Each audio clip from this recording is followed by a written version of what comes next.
Kriteria sederhana dari asas nebis in idem yaitu seseorang tidak boleh dituntut dua kali karena perbuatan yang oleh hakim di Indonesia dirinya telah diadili dan telah mempunyai putusan yang berkekuatan hukum tetap atau inkrah van gewis.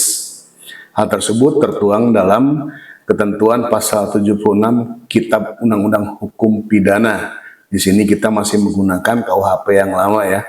Karena KUHP yang baru nanti akan berlaku pada tanggal 2 Januari 2026.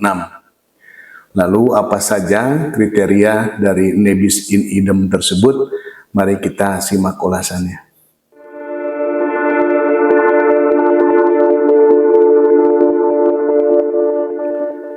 Asas nebis in idem itu tertuang dalam ketentuan pasal 76 Kitab Undang-Undang Hukum Pidana yang mengatur bahwa yang pertama, kecuali dalam putusan hakim masih mungkin diulangi, seseorang tidak boleh dituntut dua kali karena perbuatan yang oleh hakim di Indonesia terhadap dirinya telah diadili dengan putusan yang berkekuatan hukum tetap.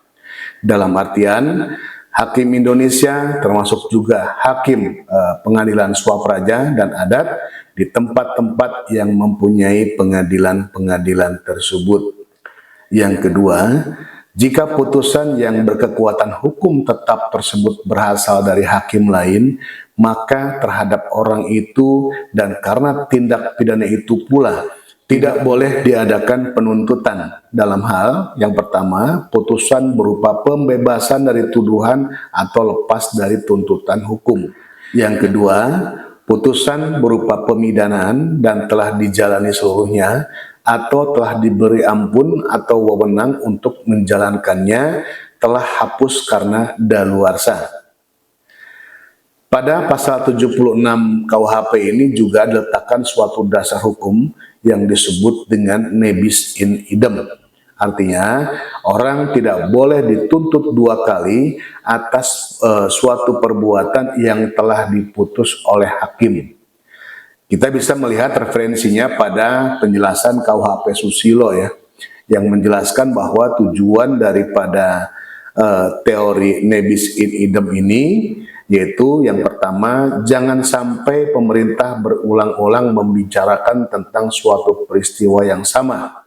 Sehingga dalam suatu peristiwa ada beberapa putusan yang akan mengurangi kepercayaan rakyat terhadap pemerintah. Yang kedua, sekali orang sebagai terdakwa harus diberi ketenangan hati, jangan terus-menerus terancam oleh penuntutan dalam suatu peristiwa yang telah diputus. Berlakunya nebis in idem ini berdasarkan bahwa seseorang telah mendapat vonis yang berkekuatan hukum tetap atau inkrah van gewis. Putusan tersebut harus berisi yang pertama penjatuhan hukuman atau verordeling. Di sini hakim memutuskan bahwa terdakwa telah terbukti secara sah dan meyakinkan telah melakukan suatu peristiwa pidana yang dituduhkan atau didakwakan kepadanya.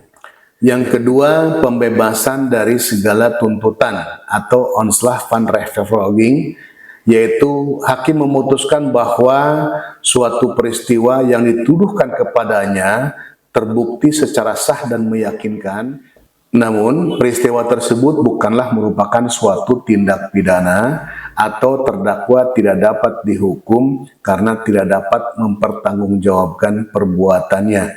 Misalnya, terhadap terdakwa tersebut terdapat gangguan jiwa dan sebagainya ya, sesuai dengan ketentuan pasal 44 KUHP.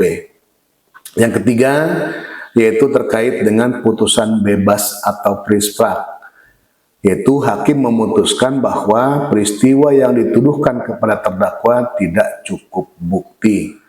Perbuatan sebagaimana pasal 76 KUHP ini terkait dengan nebis in idem sama dengan perbuatan yang terdapat dalam ketentuan bab 6 ya, KUHP, yaitu tentang perbarengan tindak pidana atau samenloop van strafbaarheid, yaitu pasal 63 ayat 1 KUHP yang merupakan gabungan satu perbuatan atau eendaad samenloop atau konkursus idealis. Yang pertama, Jika suatu perbuatan termasuk dalam beberapa ketentuan pidana, maka hanya dikenakan satu saja dari ketentuan itu. Jika hukumannya berlainan, maka yang dikenakan adalah ketentuan yang terberat dari hukuman pokoknya.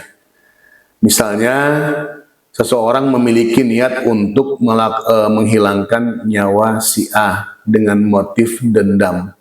Kemudian dengan berbekal pisau, si pelaku ini masuk ke dalam rumah si A dengan cara merusak gembok dan memecahkan kaca jendela itu misalnya.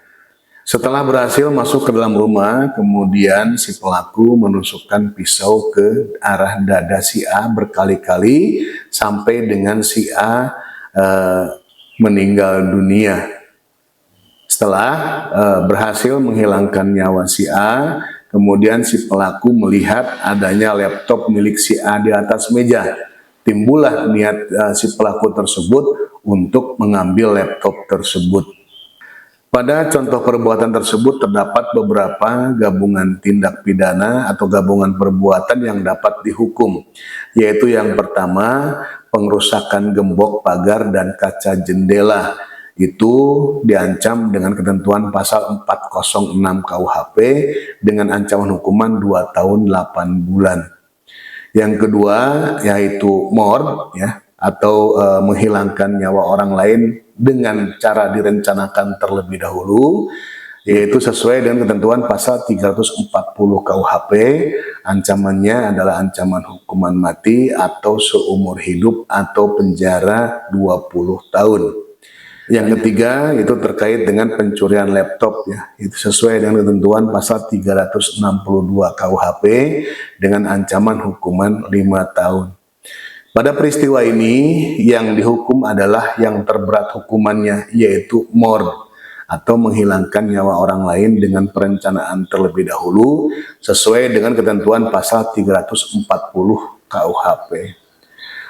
Contoh perkara tadi berlakulah asas nebis in idem, yaitu setelah si pelaku ini divonis bersalah atas mord atau atas menghilangkan nyawa orang lain dengan perencanaan terlebih dahulu dan telah mempunyai putusan yang berkekuatan hukum tetap atau inkrah van gewais, terhadap si pelaku ini tidak dapat dituntut lagi atas perbuatan pengerusakan atau pencuriannya, karena perbuatan yang dilakukan tersebut adalah perbuatan yang bersamaan dilakukannya dengan tindak pidana mord tadi, ya, atau menghilangkan nyawa orang lain dengan perencanaan terlebih dahulu.